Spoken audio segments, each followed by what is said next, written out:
Sir nice ರಸ್ತೆ ವಿಚಾರವಾಗಿ CM ಅವರಿಗೆ ಪತ್ರ ಬರೆದಿರ್ತಾರೆ ವಶಪಡಿಸಿಕೊಳ್ಳಿ ಅಂತ. ಅವರು ವಾಪಸ್ ತಗೋಬೇಕು ಅನ್ನೋದು ನಾನು ಹೇಳ್ತಿಲ್ಲ. ಹೈಕೋರ್ಟ್ನ ಸಿಂಗಲ್ ಬೆಂಚು ಡಬಲ್ ಬೆಂಚ್ನಲ್ಲಿ ಇತ್ತೀಚೆಗೆ ತೀರ್ಪು ಕೊಟ್ಟಿದ್ದಾರೆ, ಹಲವಾರು ಕಾಮೆಂಟ್ಸ್ಗಳನ್ನು ಮಾಡಿದ್ದಾರೆ.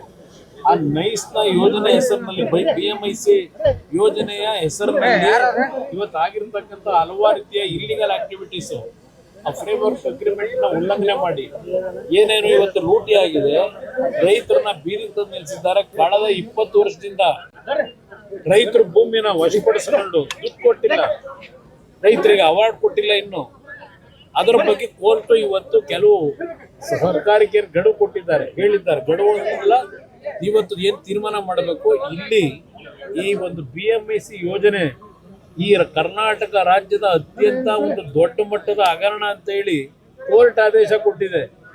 ಇವತ್ತು ನಾನೇನೋ ಒಂದು ಪತ್ರ ಬರೆದಿದ್ದೇನೆ, ಅದನ್ನು ವಶಪಡಿಸಿ ಕೋರ್ಟ್ನ ಆದೇಶದ ಹಿನ್ನೆಲೆಯಲ್ಲಿ ಆ ತೀರ್ಪನ್ನ ಇವತ್ತು ಜಾರಿಗೆ ತನ್ನಿ ಅಂತ ಏನು ಪತ್ರ ಬರೆದಿದ್ದೇನೆ. ಪತ್ರ ನೋಡಿಲ್ವಂತವ್ರು ಪಾಪ, ಪತ್ರ ನೋಡಿ ಏನ್ ಕ್ರಮ ತಗೋಬೇಕು ಕಾನೂನು ವ್ಯಾಪ್ತಿನಲ್ಲಿ ಅಂತ ಹೇಳಿದ್ದಾರೆ.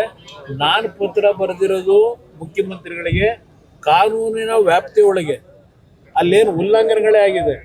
ಆ ಉಲ್ಲಂಘನೆ ಹಿನ್ನೆಲೆಯಲ್ಲಿ 2 ಕೋರ್ಟ್ ಆದೇಶ ಏನಿದೆ ಅದನ್ನ ಜಾರಿಗೆ ತನ್ನಿ ಅಂತಕ್ಕಂಥ ಪತ್ರ ಬರೆದಿದ್ದೇನೆ. ನೋಡೋಣ ಏನ್ ತೀರ್ಮಾನ ತಗೋದು. ಉತ್ತರ ಬಂದಿಲ್ಲ ಪತ್ರ ನೋಡಿಲ್ವಂತಲ್ಲ ಅವರು, ಪತ್ರ ನೋಡಿ ತೀರ್ಮಾನ ತಗೊಳ್ಳಿ. ಪಾಪ ಕೋರ್ಟ್ ಆದೇಶ 78 ಜುಲೈ ತಿಂಗಳಲ್ಲಿ ಬಂದಿದೆ. ಈಗ ಆಗಸ್ಟ್ 15 ಎಷ್ಟನೇ ತಾರೀಕು ಇವತ್ತು 14 ಇವತ್ತು ಇನ್ನೂ ಪತ್ರ ಕೋರ್ಟ್ ಆದೇಶ ನೋಡಿಲ್ಲ. ಪಾಪ ಹೇಳಿದ್ರು ಈ ಸರ್ಕಾರದ ಮುಖ್ಯಮಂತ್ರಿಗಳಾಗಿ ಇನ್ನು ಮುಂದಕ್ಕೆ ಈ ರಾಜ್ಯದಲ್ಲಿ ಒಂದು ನಯಾ ಪೈಸಾ ಯಾರಾದರೂ ಲಂಚ ಕೇಳಿದ್ರೆ ಅದೇನೋ ಬಡ್ದಾಕ್ತೀನಿ ಅಂತ ಹೇಳ್ತಾರೆ, ಬಡ್ದಾಕ್ತಾರಂತೆ.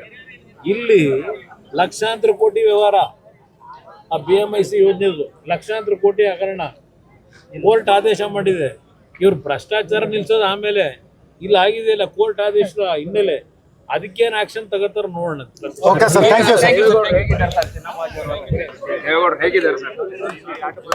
ಇನ್ನು ಚೇತರಿಸ್ಕೊತಾ ಇದ್ದಾರೆ.